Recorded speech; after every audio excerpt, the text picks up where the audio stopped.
பண்டிகைகள் என்றாலே வண்ண விளக்குகளினால் ஆன அலங்கரிப்பு அதன் கொண்டாட்டத்திற்கு மேலும் மெருகூட்டுகின்றது. அவ்வகையில் இன்னும் சில நாள்களில் கொண்டாடப்படவிருக்கும் கிறிஸ்துமஸ் பண்டிகையை முன்னிட்டு 25,000 ரிங்கெட் செலவில் தங்கள் வீட்டையும் வீட்டின் வளாகத்தையும் வண்ண விளக்குகளினால் அலங்கரித்துள்ளனர் பினாங்கு பட்டவட்டை சேர்ந்த டி சார்ல்ஸ் மற்றும் எஸ் கிறிஸ்டி தம்பதியர். சுற்று வட்டார மக்களின் கவனத்தை வெகுவாக ஈர்த்த இந்த அலங்கரிப்பு பல்லின மக்களின் மகிழ்ச்சி, நல்லிணக்கம் மற்றும் ஒற்றுமை உணர்வை பகிர்ந்து கொள்வதற்கான அடையாளமாக மாறியுள்ளது.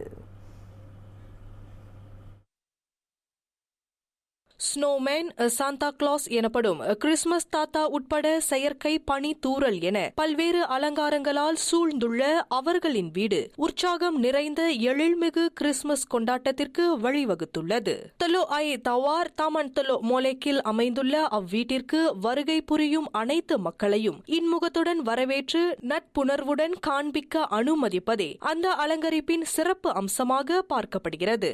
எந்த ஒரு வெளித்தரப்பினரின் தலையீடும் இல்லாமல் கணவன், மனைவி, மகன் என மூவர் மட்டுமே இந்த மொத்த அலங்காரத்தையும் செய்ததாக கூறிய 53 வயதுடைய சார்ல்ஸ் செயற்கை பனித்தூறல் மக்களை அதிகம் ஈர்த்துள்ளதாக தெரிவித்தார். ஸ்னோ மிஷின் இருக்கு. then we put the liquid அதை ஊற்றிட்டு அது கரண்ட் தட்டி விட்டு அது ஸ்ப்ரே பண்ணோம். ஸ்னோ அது ஒரு half an hour ஸ்ப்ரே பண்ணோம். அது வந்து 2 cc செய்வோம். இதோட on the 25th Christmas night Christmas night 25th தான் திருப்பி ஸ்னோ ஸ்ப்ரே பண்ணுவோம். கடந்த ஆண்டு 15,000 ரிங்கெட் செலவில் மேற்கொள்ளப்பட்ட இந்த அலங்கரிப்பு இவ்வாண்டு கூடுதல் 10,000 ரிங்கெட்டாக உயர்ந்ததாக சார்ல்ஸின் மனைவி 48 வயதுடைய கிறிஸ்டி கூறினார்.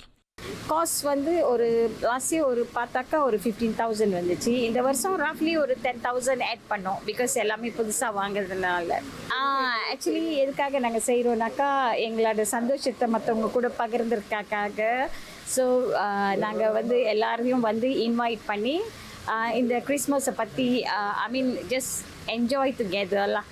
நவம்பர் மாத தொடக்கத்தில் தொடங்கிய இந்த அலங்கரிப்பு பணிகள் டிசம்பர் மாத தொடக்கத்தில் நிறைவடைந்ததாக தெரிவித்த அவர்கள் ஜப்பான், ஹாங்காங், ரஷ்யா உட்பட மேற்கத்தியர்களும் தங்கள் வீட்டிற்கு வருகை அளிப்பதாக குறிப்பிட்டனர். ஒவ்வொரு நாளும் மாலை மணி 6:30 தொடங்கி நள்ளிரவு மணி 12:30 வரை திறக்கப்பட்டிருக்கும் அவர்களின் இல்லம் ஜனவரி 2ஆம் தேதி வரை பொது மக்களுக்காக இந்த அலங்கரிப்பு வைக்கப்பட்டிருக்கும் என்ற கூடுதல் தகவலையும் வழங்கினர். தனி சிறப்புமிக்க இந்த கிறிஸ்துமஸ் அலங்காரத்தை காண இதுவரை சுமார் 10,000 பேர் அங்கு வருகை புரிந்துள்ளதாக அவர்கள் கூறினர்.